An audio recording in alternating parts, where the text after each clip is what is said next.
सहनावतु सहनौ भुनक्तु सह वीर्यं करवावहै तेजस्विनावधीतमस्तु मा विद्विषावहै। ओम शांति शांति शांति। योग दर्शन की 5वीं कक्षा। पिछली कक्षा में हमने योगश चित्तवृत्ति निरोधा इस सूत्र के बाद के भाष्य को देखा था, जिसमें विक्षिप्त, एकाग्र और निरुद्ध अवस्था का वर्णन किया गया था। पिछले पाठ में से किन्हीं को पूछना है तो पूछ सकते जी।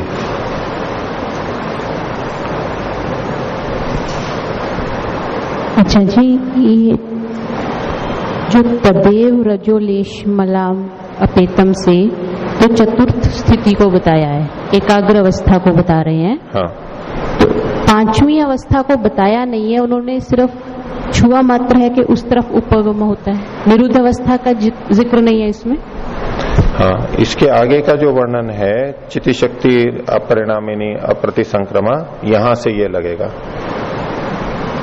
5वीं जो अवस्था है ये यहां से प्रारंभ होगी और अतस्तस्याम विरक्तम चित्तम तामपि ख्यातिम निरुणद्धि तदवस्थम संस्कारोपगम भवति।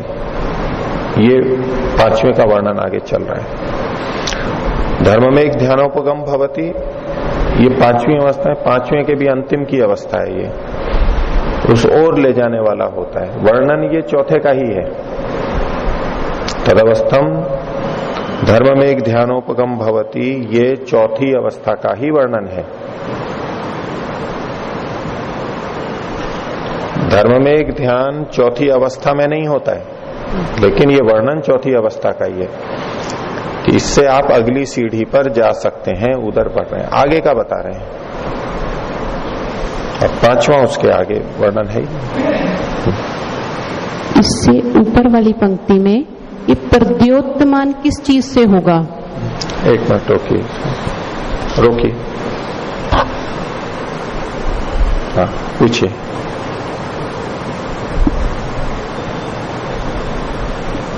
दूसरे सूत्र की 6ठी पंक्ति में जो सर्वतः प्रद्योतमान लिखा है, ये किस संदर्भ में लिखा है?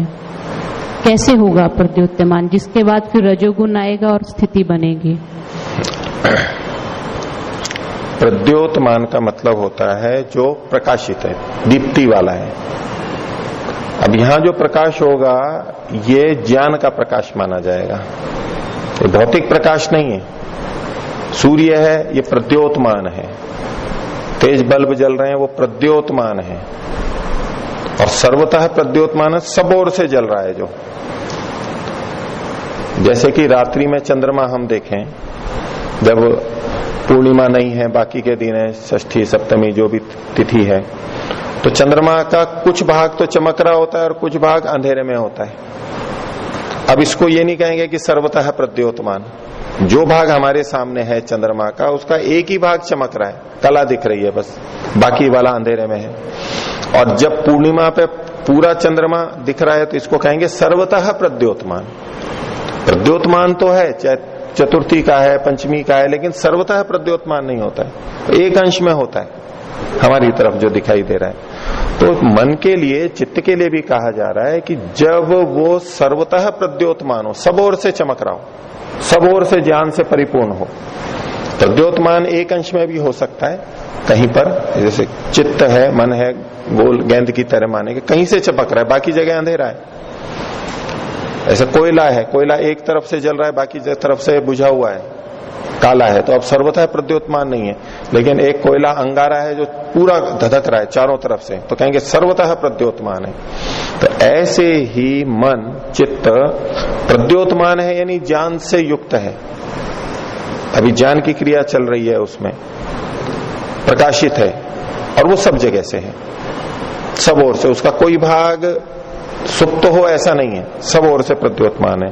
तो तदेव रजोलेश मलापेतम तदेव प्रक्षीण मोहावरणम सर्वतः प्रद्योतमानम अनुविद्धम रजो मात्रया। तो सर्वतः प्रद्योतमान का मतलब उसके सारी चीजें काम कर रही हैं। जैसे एलईडी लाइटें होती हैं, उसमें छोटे छोटे बल्ब होते हैं बहुत सारे, उसमें कोई बल्ब बुझा हुआ है, कोई चल रहा है, ऐसा भी होता है। सारे जल रहे होते हैं तो हाँ पूरा चल रहा है, ये सर्वतः प्रद्योतमान है। और कोई बल्ब बुझा हुआ है, कोई यहां से बुझा हुआ है, कोई वहां से बुझा हुआ है, फ्यूज हो गया और कोई जल रहा है, अभी सर्वतः प्रद्योतमान नहीं है। तो मन कैसा प्रकाशित होता है, इन बल्ब और विद्युत की तरह तो होता नहीं है, वो ज्ञान के रूप में प्रकाशित हो रहा है। और ज्ञान भी कहा, सब जगह से प्रकाशित हो रहा है, उसका सब जगह से सक्रिय है, अभी निष्क्रिय नहीं है, सब कुछ चल रहा है वो पूरी तरह से, ये तात्पर्य है।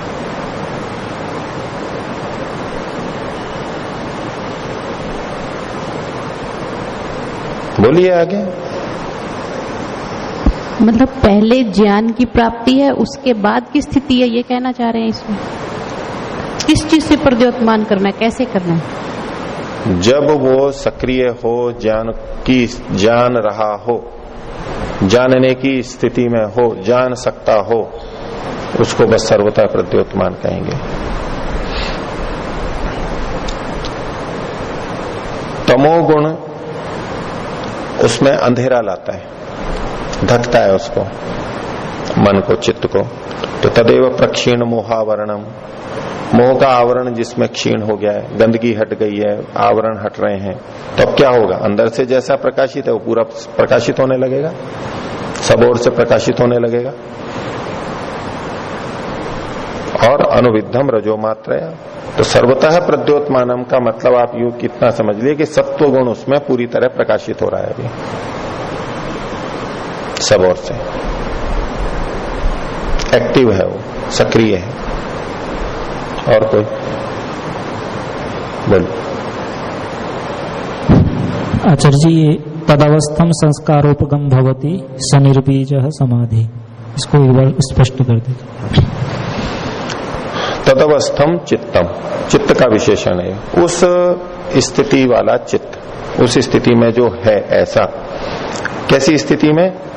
जो इस विवेक ख्याति को भी छोड़ देता है, उससे भी जो विरक्त हो जाता है। तामापि ख्यातिम निरोणत थी, उसको भी रोक देता है।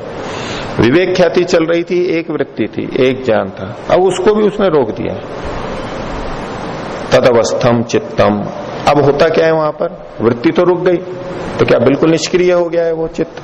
तो तदवस्थम संस्कारोपगम भवति, वो संस्कार की तरफ उन्मुख रहता है। चित्त के संस्कार अंदर रहते हैं, उससे संबंधित रहता है। संस्कार तो अभी भी रहते हैं, वृत्तियां नहीं रहती हैं, वृत्ति को रोक देता है और संस्कारों को फिर दग्धबीज किया जाता है, क्षीण किया जाता है, ये प्रक्रिया आगे चलती है। तो इसमें वृत्तियां तो रुक गई, लेकिन संस्कार फिर भी रहते हैं। संस्कार शेष कहा जाता है इस अवस्था को, सूत्र में भी बताया। तो संस्कार तो शेष रहते हैं, वृत्ति रुक गई है, क्योंकि योग सूत्र में क्या कहा? योग चित्त वृत्ति निरोध है, वृत्तियां रुक गई हैं, अभी संस्कार नहीं रुके हैं पूरे। रुके मतलब संस्कार हैं, अभी दग्धबीज नहीं हुए हैं। तो तदवस्थम संस्कारोपगम भवति, संस्कार की तरफ वो उन्मुख रहता है। संस्कार अभी भी रहते हैं उसमें, संस्कार से युक्त रहता है, संस्कार उसमें सम्मिलित रहते हैं अभी भी। स निर्बीज समाधि, और इसको निर्बीज समाधि कहते हैं। निर्बीज का मतलब आगे खोलेंगे, ये सबीज समाधि के लिए, संप्रज्ञात समाधि के लिए कहा जाता है। उसमें बाह्य वस्तु भी, जो विषय होता है, कोई भी वस्तु जिस पर केंद्रित होकर के विचार चल रहा है या एक वृत्ति बनी हुई है, उसको बीज बोलते हैं। और इसमें कोई बाह्य विषय ही नहीं रहता, ना आंतरिक विषय रहता है, इसलिए निर्बीज है। वृत्ति के रूप में चित्त में कोई विषय नहीं रहता है, इसलिए ये निर्बीज है। तो विषय हो और उससे संबंधित वृत्ति उठती है, तो ये सबीज कहलाता है। सबीज के और भी अर्थ किए जाते हैं कि भाई क्लेश अंदर है, सकर्माशय है इत्यादि, लेकिन यह मुख्य अभिप्राय क्या है कि विषय नहीं रहता है कोई, क्योंकि संस्कार तो अभी भी है, क्लेश तो अभी भी है उसमें, संस्कार के रूप में क्लेश है, वृत्ति के रूप में नहीं है। ये तो अभी भी है उसमें। तो स निर्बीज समाधि न तत्र किंचित संप्रज्ञायते, निर्बीज है, इसमें कुछ जाना नहीं जाता है, चित्त के द्वारा नहीं जाना जाता, मन के द्वारा नहीं जाना जाता है। आत्मा तो जानता है, वो ईश्वर का साक्षात्कार करता है, उसका निषेध नहीं है वो, लेकिन वो तो सीधा कर लेता है आत्मा, उसमें मन की चित्त की आवश्यकता नहीं होती है। मन चित्त से जो भी जाना जाता है वो नहीं रहता है यहाँ पर, इसलिए निरुद्ध हो गया। तो न तत्र किंचित संप्रज्ञायते, उस समय चित्त से कुछ भी नहीं जाना जाता।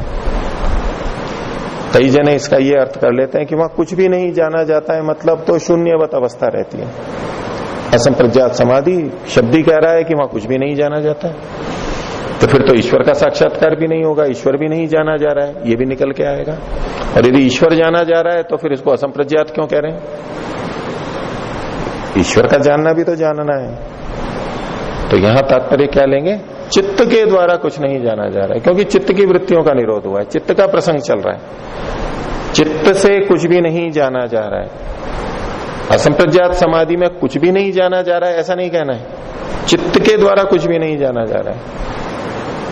परमात्मा को तो जान रहा है, वो परमात्मा का प्रत्यक्ष कर रहा है, वो आत्मा सीधे परमात्मा का प्रत्यक्ष करता है, या परमात्मा अपना प्रत्यक्ष कराता है आत्मा को, यूं कह लीजिए। चित्त निरुद्ध अवस्था में रहेगा ऐसा। न तत्र किंचित संप्रज्ञायते इति असंप्रज्ञातः। और कुछ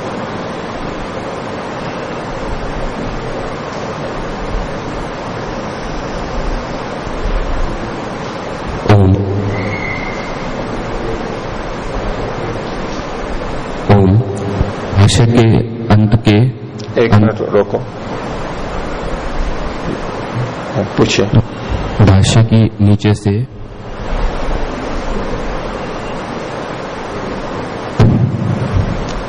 रोको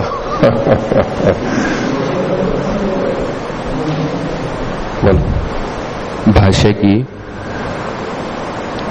नीचे से छठी पंक्ति, चिति शक्ति अपरिणामिनी अप्रतिसंक्रमा। तो अपरिणामिनी और अप्रतिसंक्रमा और अनंता, इन तीनों में क्या भेद है? अनंता का तो मतलब है जिसकी समाप्ति नहीं होती है, नाश नहीं होता है, इसमें तो कोई दिक्कत है ही नहीं, उससे इसका कोई मतभेद नहीं है। अपरिणामिनी का मतलब है जिसमें बदलाव नहीं आता है, जिसमें बदलाव नहीं आता है, परिणमन नहीं होता है, जिसमें परिवर्तन नहीं आता है, स्वरूपतः उसमें वैसी की वैसी ही रहती है, ये तो है अपरिणामिनी। आपके मन में ये घूम रहा होगा कि जो जो परिणामी होता है वह वह नष्ट होने वाला होता है, इसलिए अनंता भी कह रहे हैं और परिणामी भी कह रहे हैं।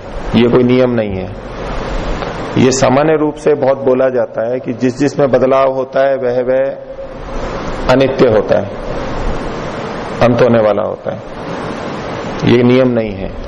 अंत में हम चौथे पाद के अंतिम सूत्र से एक से पहले सूत्र देखेंगे और इस भाष्य में भी आएगा कि नित्यता दो प्रकार की होती है, एक परिणामी नित्यता और एक कूटस्थ नित्यता। प्रकृति में परिणामी नित्यता है, बदलाव होते हैं और नित्य रहती है, इसलिए वो नियम नहीं है जिसके आधार पर आप प्रश्न उठा रहे हो कि जिस जिसमें परिणाम होता है वो अनित्य होती है। ऐसा होता तो मूल प्रकृति भी अनित्य हो जाती। मूल प्रकृति में परिणमन होता है, उससे नई नई चीजें बनती हैं, अपने आप में वैसी रहते हुए भी नई नई चीजें उससे बनती हैं, परिणमन होता है, कार्य होता है, बदलाव आता है, लेकिन फिर भी वो नित्य है, वो परिणामी नित्यता है। और ये आत्मा और परमात्मा कूटस्थ नित्य है, ये अपरिणामी नित्य है, इसलिए अपरिणामी और अनंत का कोई विरोध नहीं है।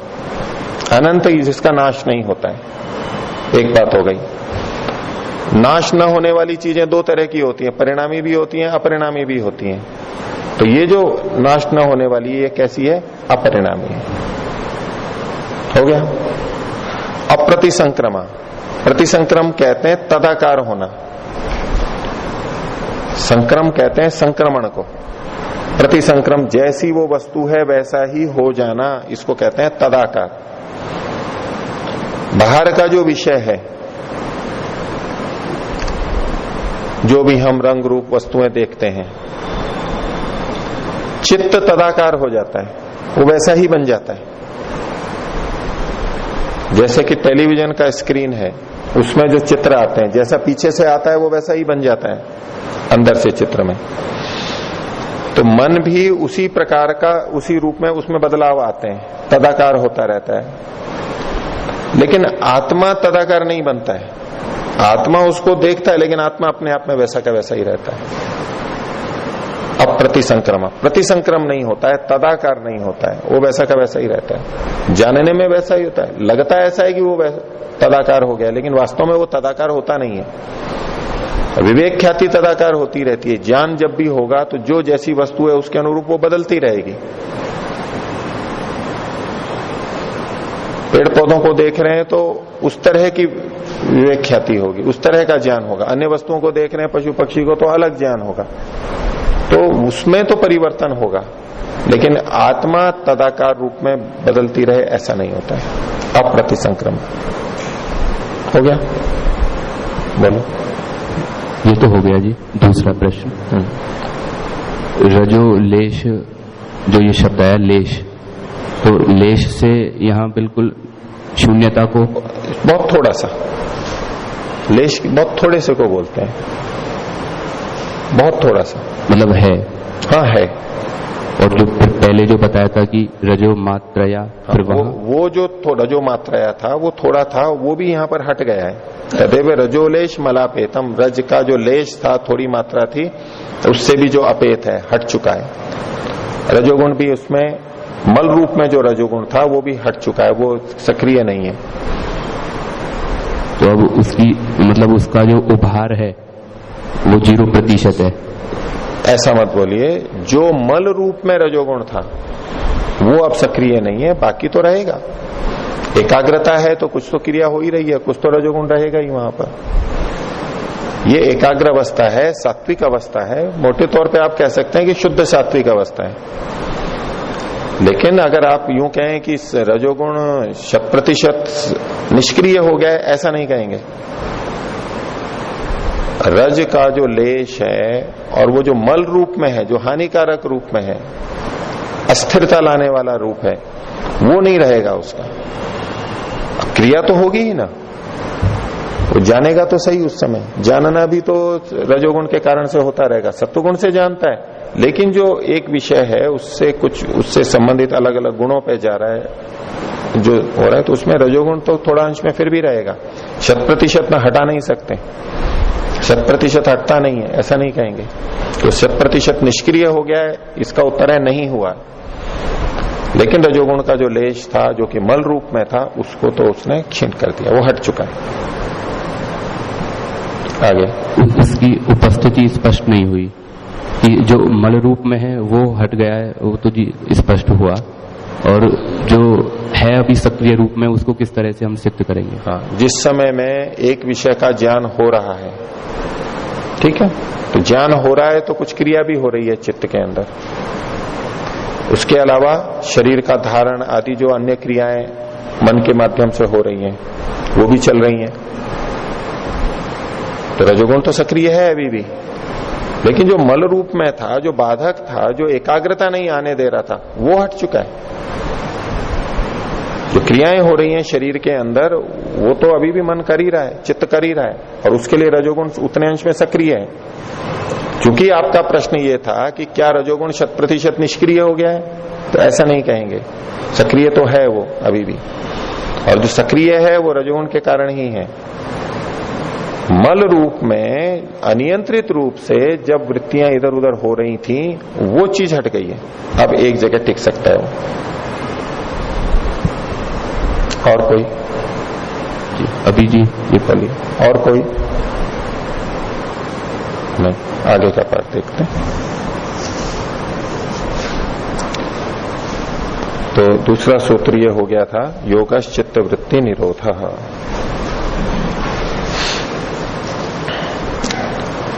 तीसरे सूत्र की भूमिका देखिए, अवतरणिका। तदवस्थे चेतसी विषयाभावात् बुद्धि बोधात्मा पुरुषः किम स्वभाव इति।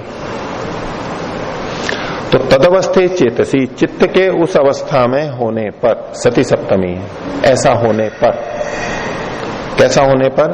जब पीछे कहा गया था योग चित्त वृत्ति निरोध, चित्त की वृत्तियों का रुक जाना, ऐसा जब हो गया है तदवस्थे चेतसी, चित्त के उस अवस्था में आने पर, चित्त वृत्ति निरोध होने पर,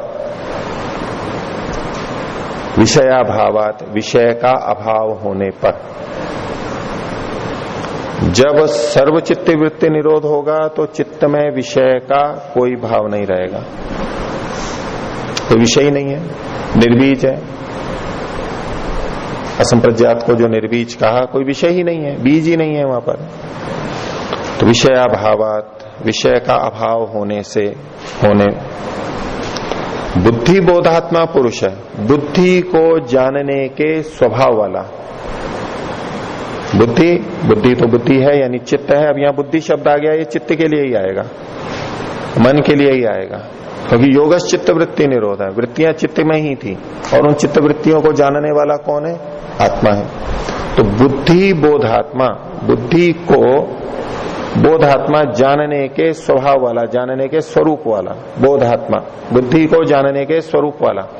आत्मा बुद्धि को ही जानता है, बुद्धि में जो वृत्ति होती है उसी को जानता है। जैसी जैसी वृत्ति बुद्धि में, चित्त में, मन में होती है उसी को आत्मा जानता रहता है। अब मन में कोई विषय रहा नहीं, वृत्ति निरोध हो गया है, कोई बीज नहीं रहा, तो आत्मा अब क्या कर रहा है? तो विषयाभावा बुद्धि बोधात्मा पुरुषः किम स्वभाव इति, अब वो आत्मा किस रूप में है? जिस समय चित्त में कोई विषय था तब तो आत्मा उसको जान रहा था, एक विषय हटा दूसरा आया तो उसको जान रहा है, तीसरे को जान रहा है, ऐसे अलग अलग विषय वो जानता रहता है। लेकिन जब विषय हट गया, अब आत्मा किस रूप में है, ये प्रश्न किया जा रहा है। जिस समय विषय रहता है, वृत्तियां रहती हैं, तब कैसा होता है उसको अगले सूत्र में बताएंगे, सूत्रकार भी बताएंगे, लेकिन पीछे से भी हम समझ सकते हैं कि जो विषय मन में उठा वैसा ही आत्मा को ज्ञान हो रहा है।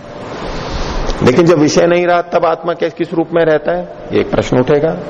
तो उसके लिए ये पंक्ति दी है अवतरणी का। तो तदवस्थे चेतसी विषयाभावात बुद्धि बोधात्मा पुरुषः किम स्वभाव इति, बुद्धि को जानने के स्वभाव वाला जो आत्मा है वो किस स्वभाव वाला होता है, किस स्वरूप वाला होता है। स्वभाव का मतलब है यहाँ पर स्वरूप वाला, उसको अपने में उसकी क्या स्थिति रहती है, आत्मा की क्या स्थिति रहती है, इसका उत्तर तीसरे सूत्र में दिया। इस अवतरणिका में विषयाभाव जो शब्द लिखा है, विषय का अभाव होना, तो एक तो असंप्रज्ञात में जो कि निर्बीज समाधि है, कोई विषय रहता ही नहीं है, चित्त में कोई भी विषय नहीं रहता है, जो कि निरुद्ध अवस्था है वो, तो एक तो वो अवस्था हुई विषयाभावत। और एक है एकाग्रावस्था जिसको संप्रज्ञात कहा गया। उन्होंने कहा कि सर्व शब्द के अग्रहण से, सब शब्द का अग्रहण होने से संप्रज्ञात का भी यहां पर ग्रहण है, तो उसमें तो एक विषय बना रहता है। उसके संदर्भ में भी यहां पर लगाना चाहिए कि विषय अभावात, तो विषय अभावात मतलब अन्य विषयों का अभाव होने पर। संप्रज्ञात में एक न एक विषय रहेगा, लेकिन यहां अन्य विषय का हट जाना, इसको भी उसको भी हम लेंगे। आत्मा को छोड़ करके बाकी सारे विषय जब हट जाते हैं संप्रज्ञात में, एक तो वो स्थिति, क्योंकि संप्रज्ञात की अंतिम स्थिति ये है जहां अन्य भौतिक विषय, प्रकृति के विषय हट जाते हैं, तो उन विषयों का अभाव होना, लेकिन आत्मा का विषय तो बना रहेगा। आत्मा स्वयं तो विषय बना रहेगा संप्रज्ञात में। उस दृष्टि से हम कहेंगे तो विषय अभाव पूरा पूरा तो होगा नहीं संप्रज्ञात में, आत्मा का विषय तो रहेगा। तो आत्मा का विषय रहेगा, फिर भी हम विषय अभाव लेना चाहते हैं, तो प्रकृति से संबंधित जितने विषय हैं उनका न रहना, तब आत्मा की क्या स्थिति होगी। और एक है असंप्रज्ञात में, जहां की कोई भी विषय नहीं रहता, यानी आत्मा का भी विषय नहीं रहता है, चित्त में कोई भी विषय नहीं रहता है, आत्मा का भी नहीं रहेगा, तब इस आत्मा की क्या स्थिति होती है उसको यहां पर बता रहे हैं। अवतरणिका का प्रश्न, ये प्रश्न समझ में आ गया, भूमिका क्या है, तो उत्तर देखिए। तीसरा सूत्र है तदा द्रष्टुः स्वरूपे अवस्थानम। तदा यानी तब द्रष्टु दृष्टा के स्वरूपे स्वरूप में अवस्थानम स्थिति होती है। दो तरह से इसका अर्थ करेंगे। तदा तब द्रष्टु दृष्टा की स्वरूपे अपने स्वरूप में अवस्थानम स्थिति होती है। तब दृष्टा की अपने स्वरूप में स्थिति होती है। एक ही अर्थ है, यह है संप्रज्ञात की दृष्टि से। अब ये दृष्टा की, दृष्टा कौन है? आत्मा, देखने वाला जो आत्मा है। सब विषयों को जो देखता था, चित्त में जब वृत्तियां आती थी तो वो उन विषयों को देखता था। अब वो विषय रहे नहीं चित्त में, तो अब उसकी क्या स्थिति बनती है? तो उस दृष्टा की यानी आत्मा की अपने रूप में स्थिति बन जाती है, बस अपने को जान लेता है। तदा द्रष्टु स्वरूपे अवस्थानम, ये सूत्र का एक अर्थ है। ये संप्रज्ञात वाले योग को लेकर के। और जब असंप्रज्ञात योग को लेके करेंगे, जिसमें कि चित्त में कोई भी वृत्ति नहीं है, ईश्वर का साक्षात्कार हो रहा है, तब तदा तब द्रष्टु दृष्टा के। अब यहां दृष्टा का मतलब है सबको देखने वाला जो है। सबको देखने वाला कौन? परमात्मा। उस परमात्मा के, सबको देखने वाले परमात्मा के स्वरूप में इस आत्मा की अवस्थानम स्थिति हो जाती है। वो उसको देखने लगता है, उसी के स्वरूप में, उसके समान आनंद वाला, उसके समान ज्ञान वाला, ऐसा बन जाता है। उसके समान आनंद वाला, आनंद को उस जैसा परमात्मा है उससे जितने अंश में ज्ञान आ सकता है, जितने अंश में आनंद आ सकता है, उस वाला ये बन जाता है। तदा दृष्टु स्वरूपे अवस्थान। तो दो तरह से इसका अर्थ किया। भाष्य की पंक्ति देखिए। स्वरूप प्रतिष्ठा तदानीम चिति शक्तिर यथा कैवल्ये। चिति शक्ति जो चेतन शक्ति है यानी आत्मा, तदानीम उस समय में कैसी होती है? स्वरूप प्रतिष्ठा, अपने रूप में स्थित रहती है। जब ये योगश चित्त वृत्ति निरोध होता है तब चिति शक्ति अपने स्वरूप में स्थित रहती है।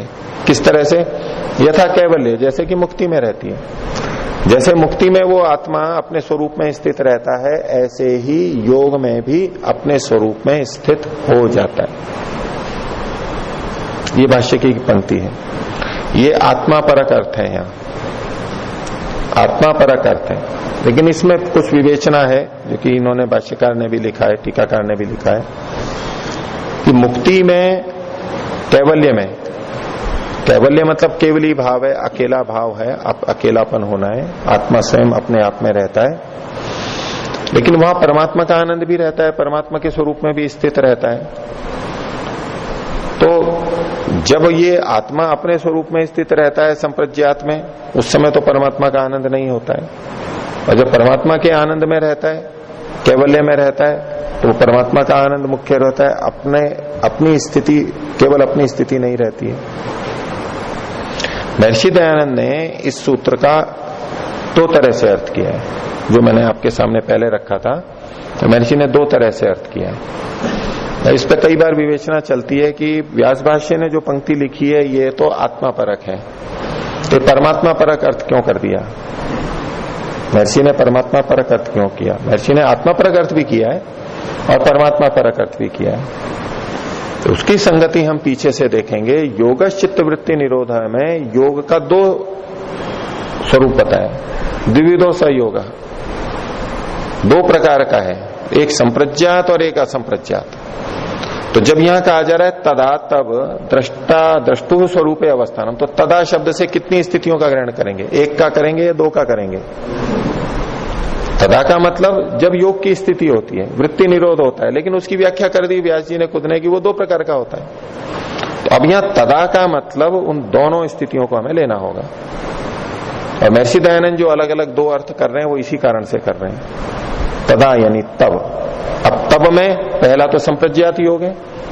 जब संप्रज्ञात योग अर्थ लेंगे योग का, तो तदा तब द्रष्टु दृष्टा की यानी आत्मा की, विषयों को देखने वाला, चित्त में जो विषयों को जानता है ऐसा जो आत्मा है, उसकी अपने रूप में स्थिति हो जाती है। ये संप्रज्ञात की अंतिम स्थिति है। स्वयं अपने रूप में स्थित हो जाता है, यानी आत्म साक्षात्कार हो जाता है उसको। जब योग होता है तदा द्रष्टु स्वरूपे अवस्थानम, आत्मा की अपने स्वरूप में स्थिति होती है। ये योग का पहला अर्थ है जो महर्षि ने किया है। अब तदा से जब हम दूसरा अर्थ ग्रहण करेंगे, तदा माने कब, जब निर्बीज समाधि होती है, जब असंप्रज्ञात समाधि होती है, तब आत्मा की क्या स्थिति रहती है? तो तदा तब द्रष्टु दृष्टा के यानी परमात्मा के स्वरूप में अवस्थानम इसकी स्थिति हो जाती है। आत्मा उस समय परमात्मा के ही स्वरूप में टिक जाता है, परमात्मा के का ही साक्षात्कार करता है, परमात्मा का आनंद ले रहा होता है, परमात्मा से ज्ञान प्राप्त करता है। इस रूप में परमात्मा के स्वरूप में स्थिति होती है, परमात्मा को ही जानता है, परमात्मा ही विषय बन जाता है। ये इसका दूसरा अर्थ होगा। तो तदा दृष्टु स्वरूप अवस्थानम सूत्र का दो तरह से अर्थ करना इसलिए संगत है क्योंकि पिछले सूत्र में तदा यानी योग की दो स्थितियां बताई हैं व्यास जी ने भी। हो गया? तो तदा दृष्टु स्वरूप अवस्थानम। पूछना है कुछ? बोलिए।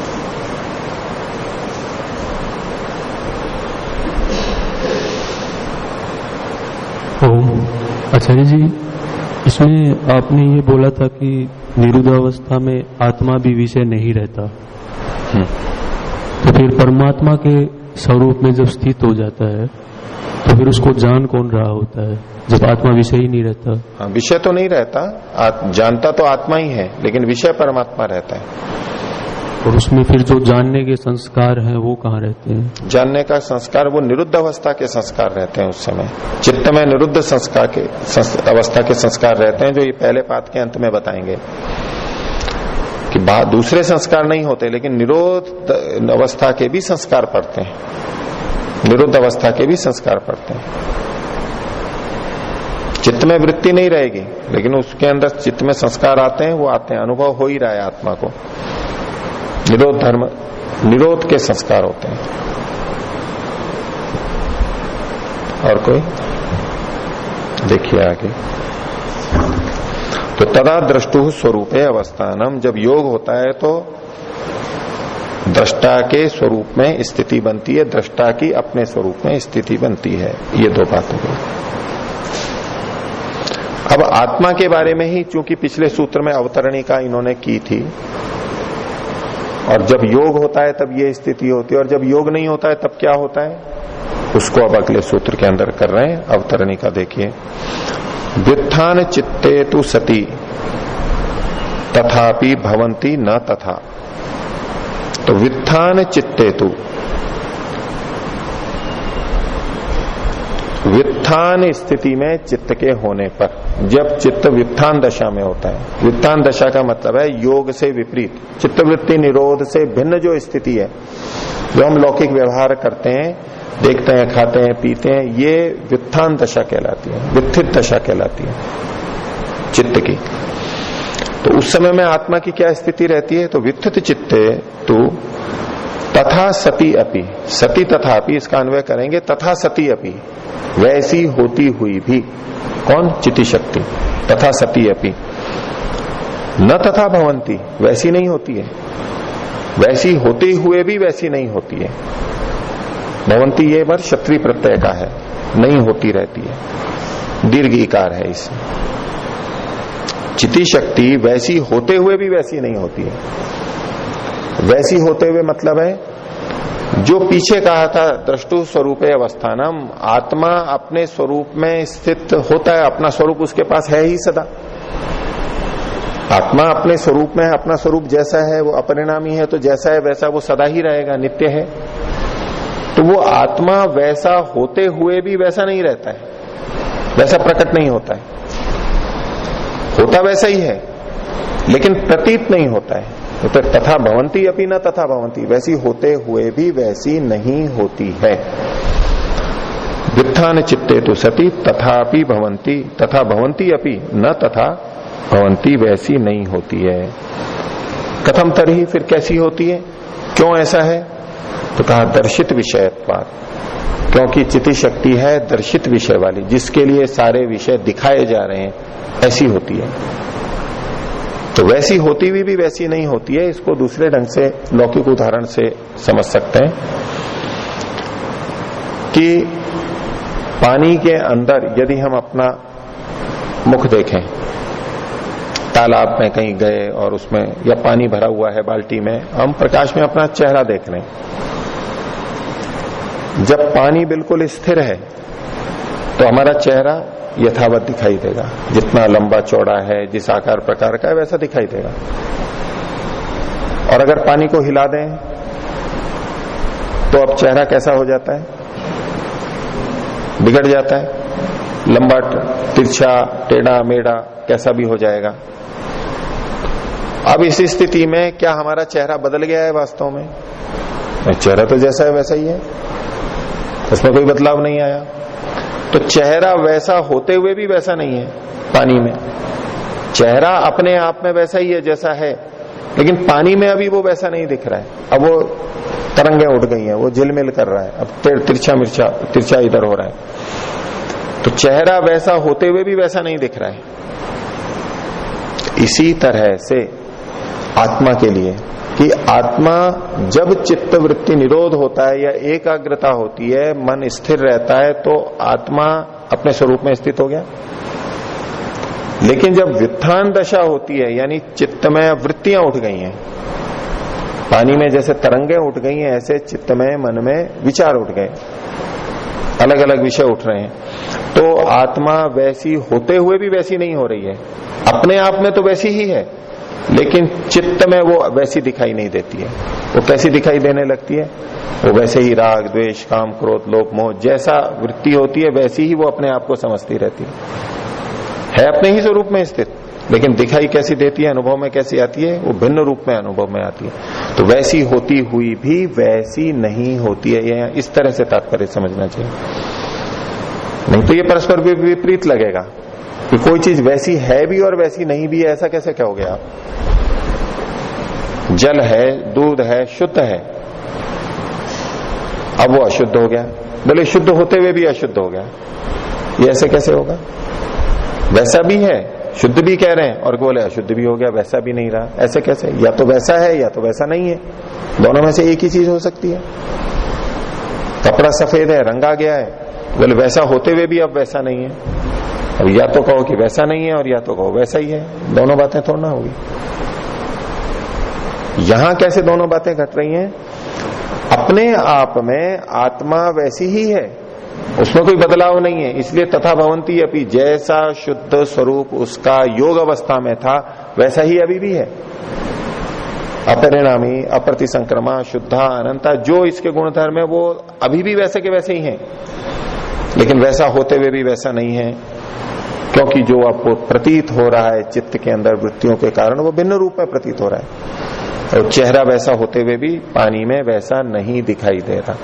इस तरह से इस पंक्ति को लेंगे कि व्युत्थान चित्ते तो सती तथापि भवंती न तथा भवंती, वैसी नहीं होती है। तो कैसा होता है? तो इसको अगले सूत्र में बताया। बोली, ये सूत्र है चौथा, वृत्ति सारूप्यम इतरत्र। इतरत्र मतलब दूसरी जगह पे, भिन्न स्थान पर। अब भिन्न किसकी परिप्रेक्ष्य में देखेंगे हम? वो योग के संदर्भ में देखेंगे। योगश्च चित्त वृत्ति निरोधा। तदा मतलब तो वहां पर वैसे उस समय में जैसा योग है उस समय में तो अलग बताया। अब इतरत्र मतलब उससे भिन्न जो स्थिति है, तो योग से भिन्न जो स्थिति है, योग चित्त की किन भूमियों में होता है? एकाग्र और निरुद्ध में, तो उसके लिए तो वो बता दिया। अब उससे भिन्न इतरत्र भिन्न जगह कौन सी बचेगी? क्षिप्त, मूढ़ और विक्षिप्त। इसको व्युत्थान दशा कहते हैं। जब एकाग्र नहीं है, ध्यान में नहीं बैठा हुआ है और बाह्य व्यवहार कर रहा है, इनकी भी जो एकाग्र और निरुद्ध अवस्था में होते हैं उनके लिए भी ये लागू होगा। तो एकाग्र और निरुद्ध से जब ध्यान में बैठे हैं, समाधि में बैठे हैं, उससे उठ करके जब वो व्यवहार में आएंगे तब क्या होगा? तब उनको भी बाह्य विषय दिखाई देंगे, सुनाई देंगे, चखेंगे, खाएंगे, पिएंगे, जो भी कुछ होगा उस समय में। यद्यपि उनको बोध रहता है कि आत्मा अलग है, लेकिन फिर भी चित्त में जैसा होता है वैसा वैसा आत्मा जानता है। तो इतरत्र भिन्न स्थितियों में, योग से भिन्न स्थितियों में, यानी व्युत्थान दशा में वृत्ति सारूप्यम, वृत्ति के समान रूप वाली स्थिति उसकी होती है। आत्मा की अपना स्वरूप, और जब अपना स्वरूप नहीं है तो कैसा? वृत्ति के जैसा। और वृत्ति किसमें है? चित्त के अंदर। जैसी चित्त की वृत्ति होती है वैसी ही आत्मा की स्थिति अपने ऐसी प्रतीत होने लग जाती है। वृत्ति सारूप्यता होती है। व्युत्थान दशा में वृत्ति सारूप्यता होती है।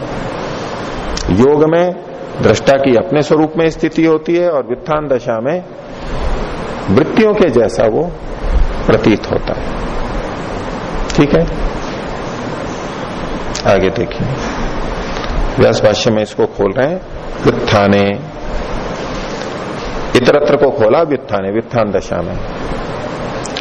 याश्चित्त वृत्तयः तद अविशिष्टा वृत्ति ही पुरुषः, जैसी चित्त की वृत्ति होती है, जो जो विषय उसको मिल रहा है ज्ञानेन्द्रियों से या स्मृति के रूप में चित्त में जो भी विषय उठ रहा है, याश्चित्त वृत्तयः, जो वृत्तियां होती हैं, तद अविशिष्ट वृत्ति, उससे समान वृत्ति वाला पुरुष है, पुरुष भी होता है, आत्मा भी होता है। चित्त की वृत्ति और चित्त का जैसा बोध आत्मा को हो रहा है वो पुरुष की वृत्ति हो गई, आत्मा की स्थिति हो गई। तो जैसा जैसा चित्त में आएगा, जैसा जैसा चित्त में वृत्ति होगी, वैसा वैसा ही वृत्ति यानी ज्ञान आत्मा को भी होगा, वैसा वैसा ही बनता रहेगा। इसको कहते हैं वृत्ति सारूप्यता। तो याश्चित्त वृत्तयः तद अविशिष्टा वृत्ति, उसके समान वृत्ति वाला ये पुरुष हो जाता है।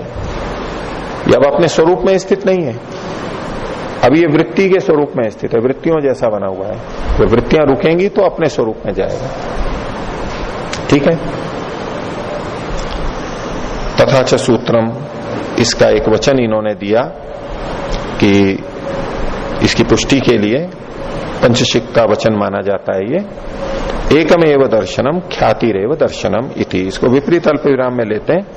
व्यास भाष्य ने किसी दूसरे वचन को उद्धृत किया है, जैसे हम किसी प्रमाण को, शब्द प्रमाण को उद्धृत करते हैं, ऐसे इन्होंने अपनी बात की पुष्टि के लिए वचन दिया है। तो एकमेव दर्शनम, एक ही दर्शन होता है।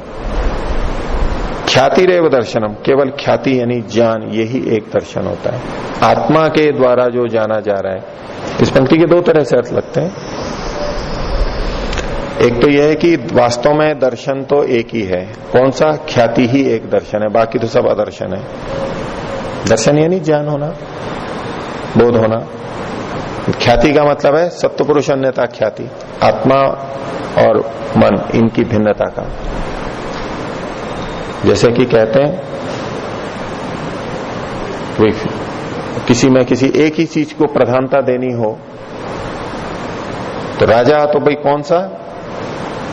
राजा राम, राजा तो बस एक ही है, और बाकी राजा तो बहुत सारे हुए हैं लेकिन वो राजा नहीं, वो कोई राजा नहीं है, विशेषता के लिए। एको देवा केशवो वा शिवो वा इत्यादि जो कुछ आते हैं कि भाई या तो वो या तो ये, बस वो एक ही चीज है। घी तो बस गाय का, तेल तो बस तिल का।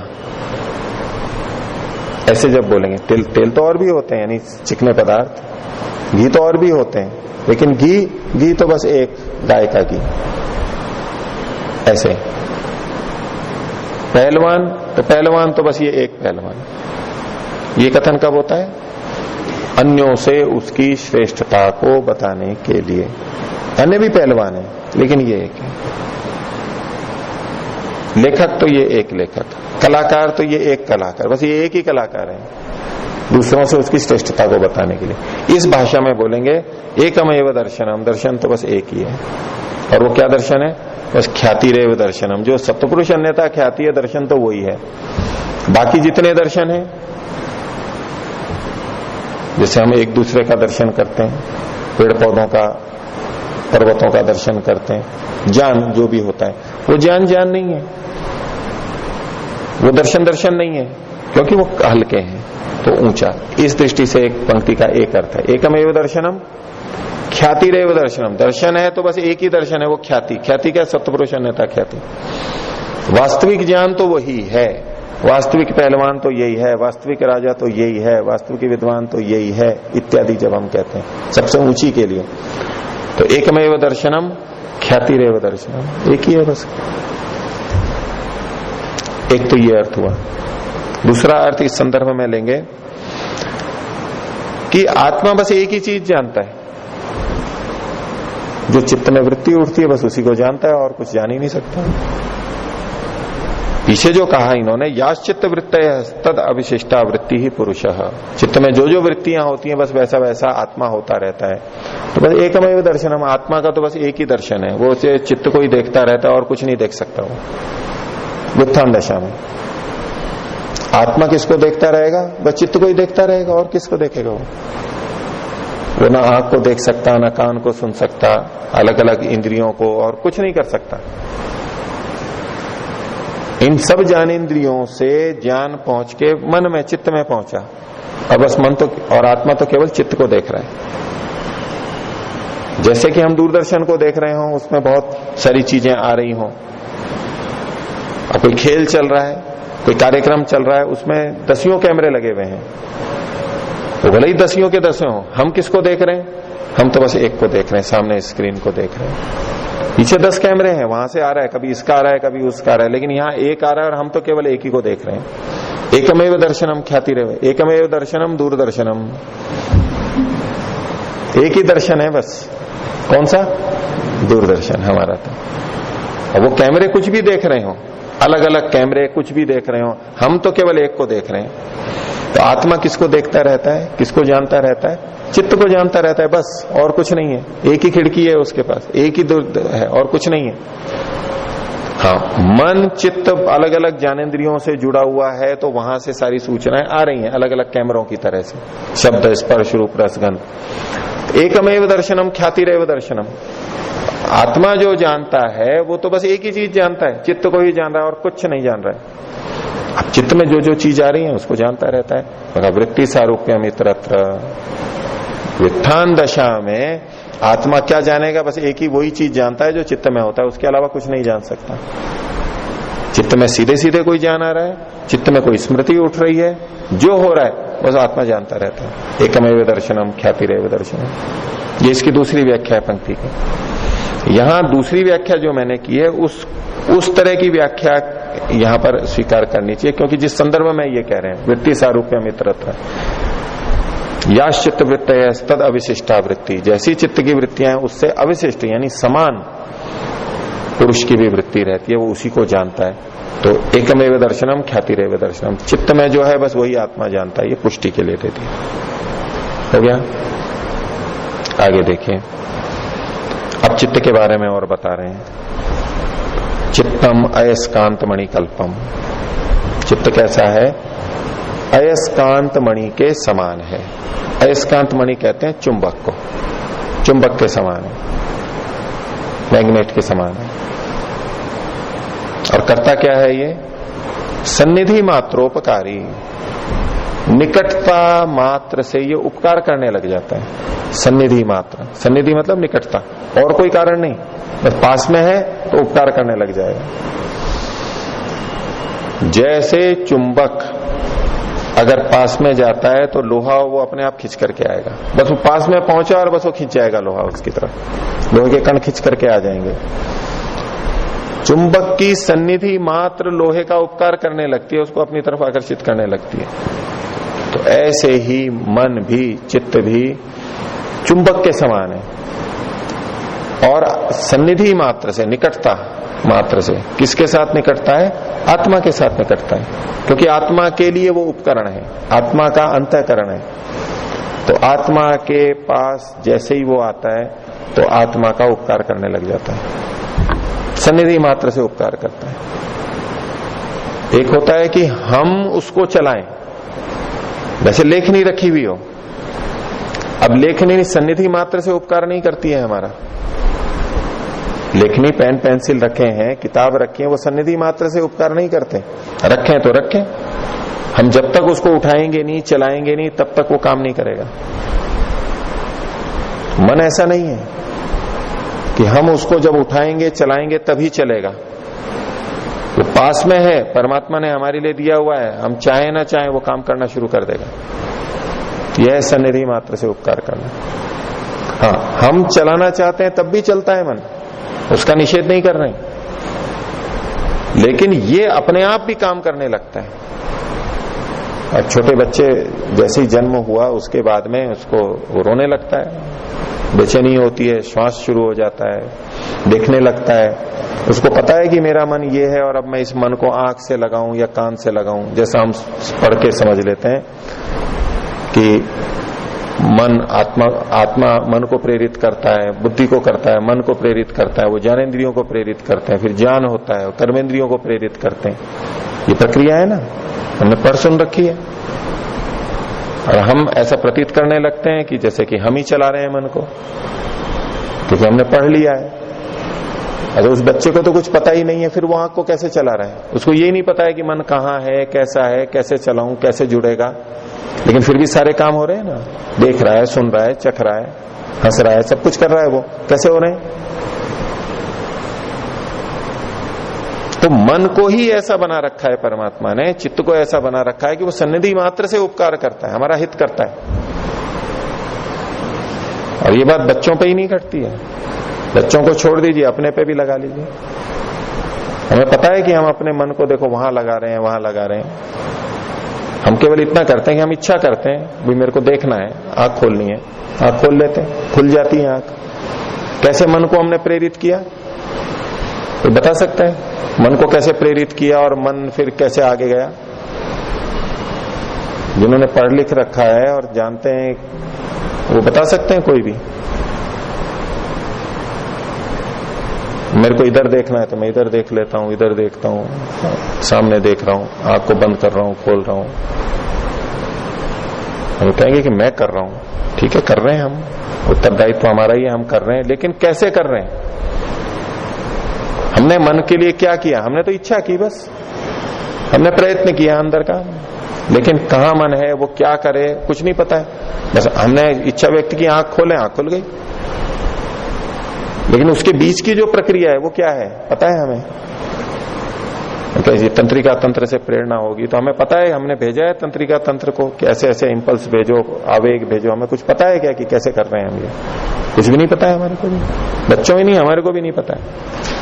हम लोग सैद्धांतिक रूप से भले ही बोलते हैं कि इसने इसको प्रेरित किया, इसने इसको प्रेरित किया और ऐसे हुआ, लेकिन हमने किया कहाँ है वो, उसको हमारे से हुआ कहां पर है वो? ये अपने आप होता है। परमात्मा ने ये व्यवस्था कर रखी है कि आत्मा इच्छा करेगा, प्रयत्न करेगा, मन वैसा ही करता चला जाएगा। हमें नहीं पता है कि मन कैसा है, कहाँ बैठा है और क्या करना है और उसको उठा के यहां ले जाना है।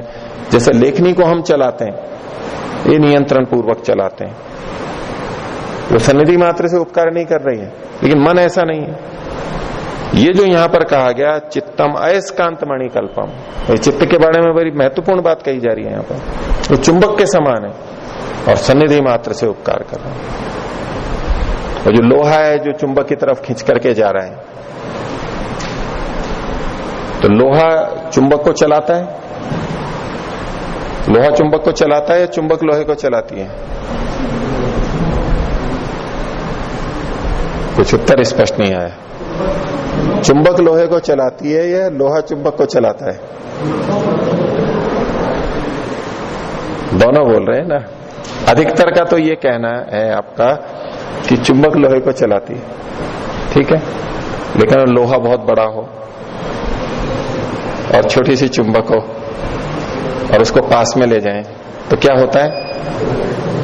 वो चुंबक खींच के एकदम से लोहे पे जाकर के टिकती है। किसमें गति हुई?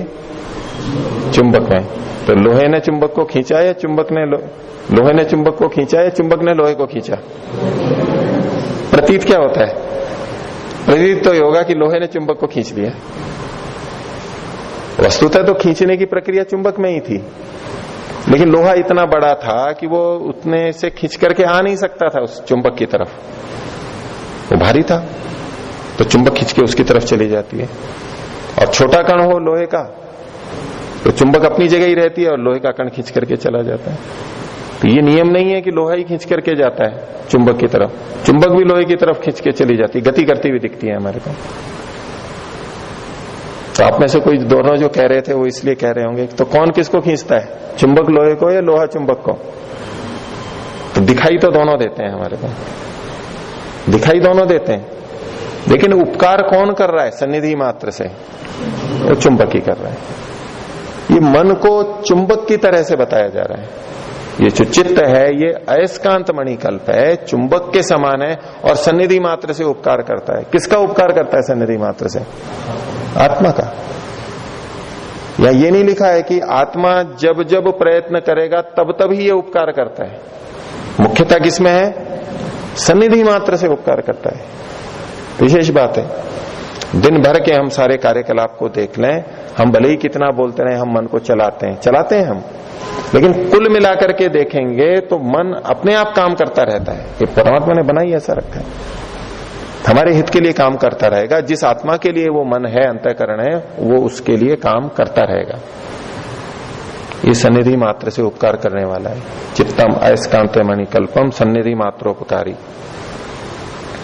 इसके लिए उदाहरण हम दूसरी आजकल जो सेंसर वाली चीजें आती हैं उसको ले सकते हैं। यद्यपि व्यवस्था की भी होती है वहां पर, हवाई अड्डों पे, मॉल में और कई जगह हम चल के जाते हैं तो दरवाजे अपने आप खुल जाते हैं ना। वो उसने हमारा उपकार किया है दरवाजे ने, क्योंकि वो खुल गया, नहीं तो बंद था। वो वातानुकूलन रहता है, एसी रहता है, इसलिए बंद रखना होता है उसको। धूल नहीं आए, कीड़े नहीं आए, या वायु ठंडक ना बाहर आए जाए, गर्मी ना जाए, बहुत सारे प्रयोजन होते हैं। वो बंद रहते हैं और जैसे ही हम पास में जाते हैं तो वो यूं खुल जाते हैं। अनुभव हुआ है सबको? देखा है? नहीं, सबने नहीं देखा होगा। हवाई अड्डों पे होता है और जगह कार्यालयों में होता है। पास में गए और वो खुल जाता है और जैसे ही हम बाहर निकले फिर बंद हो जाता है। फिल्मों में देखा होगा कईयों में, उसमें सेंसर लगे हुए होते हैं, यानी वो संवेदन तत्व होते हैं। जैसे ही हम पास में जाते हैं उनको लगता है कि कोई आ गया है और उसमें पहले से ये व्यवस्था कर रखी है कि ऐसे कोई भी इमेज आती है तो आपको खोलना है। मेट्रो में, हाँ नहीं, मेट्रो में वो नहीं होता है। मेट्रो में वो नहीं चीज है। मेट्रो में डब्बे, दरवाजे अपने आप बंद होते हैं, खुलते हैं, वो संचालक करते हैं वहां से। मेट्रो में जब मेट्रो चल रही होती है तो सन्निधि होते हुए भी वो दरवाजे खुलते नहीं है, लोग पास में ही खड़े होते हैं, वहां वो तंत्र नहीं है, वो अलग चीज है। रेस्टोरेंट में हो बिल्कुल वो अपने आप चलते हैं। ये सन्निधि मात्र से उपकार कर रहे हैं हमारा, क्योंकि वहां व्यवस्था ऐसी की गई है। और आजकल ऐसे नल भी आते हैं कि नल के नीचे जैसे ही हाथ डालते हैं उसमें पानी आ जाता है। यहाँ पर वो एक सिनेमा घर पहले बना था, अभी भी होगा वहां, माया मंदिर नाम से है अजमेर में। उसमें भी उस समय नया नया था ये, तो जैसे ही नीचे हाथ करते हैं पानी आ जाता है, हाथ आता हो तो बंद हो जाता है। राजकोट में हम उनके सुरेश जी के घर पे गए थे, उन्होंने अपने घर में भी लगा रखा था। ये बहुत जगह लगते हैं ये, ताकि नल खोलना और बंद नहीं करना पड़े, हाथ गंदे नहीं हो, बस गए, चला और वो क्या, कैसे सेंसर लगे हुए हैं। आजकल ऐसे आ गए कि आप घर के सामने जाओगे, आंख को सामने रखोगे, पास में जाते ही दरवाजा खुल जाएगा, दूसरा आएगा तो नहीं खुलेगा, अपने आप जैसे ही घुसे बिजलियां अपने आप चले जाएंगी। पहले से सूचना दे रखी है कि इस समय आए तो ये बल्ब चलेगा, ये पंखा चलेगा, ये एसी चलेगा, अपने आप चलते हैं, क्योंकि पहले से व्यवस्था की रखी है। हमारी सन्निधि हुई वहां और वो काम करने लगते हैं। सन्निधि मात्र से वो हमारा उपकार करते हैं। ये मन ऐसा ही है, मन सन्निधि मात्र से उपकार करता है। सदा हम ही अपने मन को चलाते हैं तभी वो चलता है, ये नहीं है ठीक। हम भी चला सकते हैं, और न्याय दर्शन के अंदर भी वो प्रक्रिया आती है। हम सोए हुए हैं और अचानक विस्फोट हो गया, ध्वनि हुई और हम जग गए। अब ये जो ध्वनि हमारे को सुनाई दी है मन के माध्यम से ही आई, आत्मा तक आई। तो आत्मा ने क्या पहले ये कहा था कि हाँ विस्फोट हो गया है और अब मन मेरे को जगाओ? ऐसा तो नहीं करते, हमें तो पता ही नहीं है कि विस्फोट हुआ है। पहले विस्फोट होता है, कान तक आता है, तीव्र संवेग होता है, मन में आता है, और अब आत्मा को जगाता है, सक्रिय करता है, उठो कुछ विचित्र बात है, हानि हो सकती है। अब ये मन को हमने नहीं चलाया।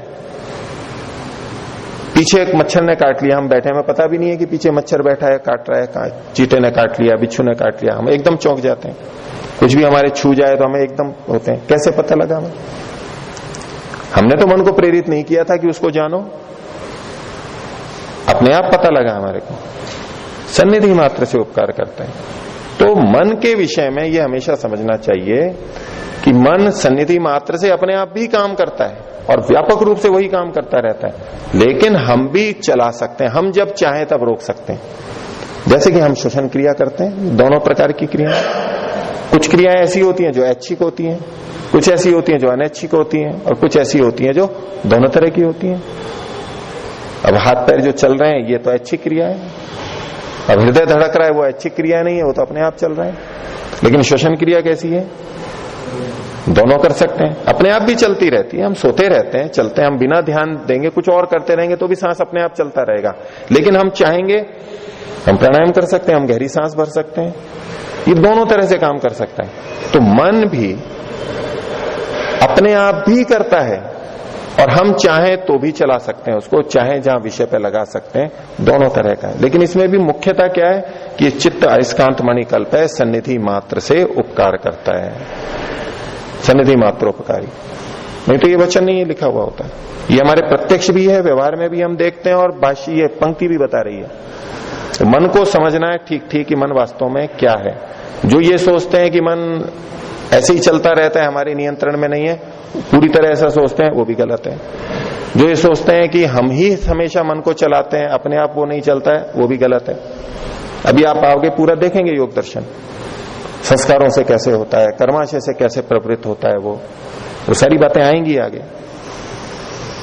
तो दोनों तरह से होता है, उसमें भी मुख्यतः ये अयस्कांत मणि के समान है, सन्निधि मात्र से उपकार करता है। और दृश्यत्वेन स्वं भवति, चूंकि वो दृश्य है हमारा, इसलिए वो स्व बन जाता है।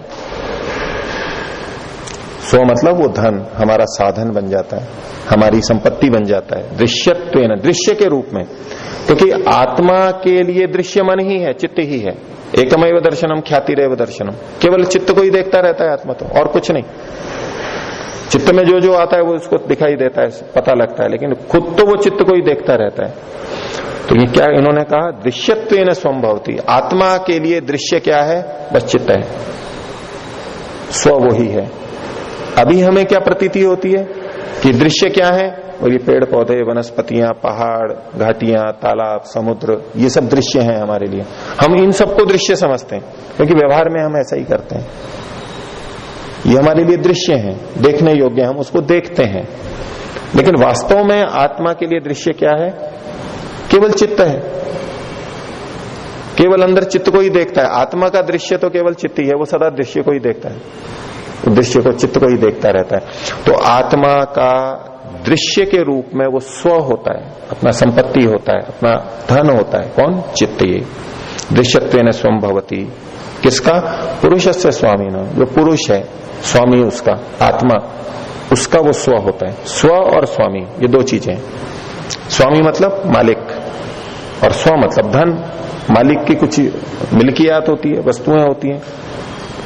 ईश्वर का कुछ ऐश्वर्य होता है, स्वामी का कुछ धन होता है। तो आत्मा पुरुष तो कौन है? स्वामी। और मन क्या है? स्व। मन है स्व, ये हमारा धन है। चित्त हमारा धन है, हमारा साधन है, हमारे कर्माशय के कारण मिला है, हमने उसकी कीमत चुकाई है तो ये मिला है। शरीर के लिए भी ऐसा लागू होगा और यहाँ खासतौर से चित्त के लिए अंदर कहा जा रहा है। तो चित्त और हमारे में क्या संबंध है? स्वस्वामी का संबंध है। स्वस्वामी संबंध यहाँ निषेध करने की कोई आवश्यकता नहीं है, कोई बाधक नहीं है योग के अंदर।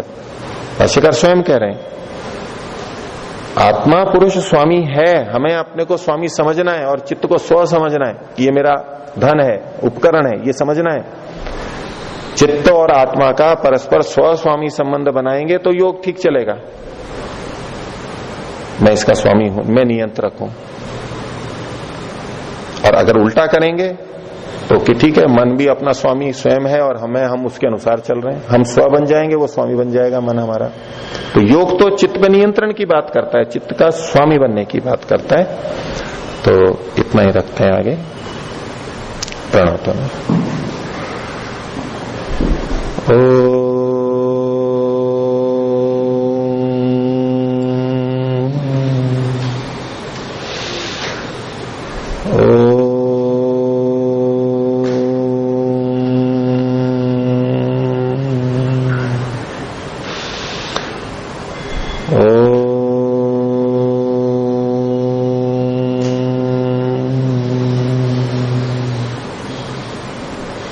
सभी को सादर अभिवादन। ओम शांति।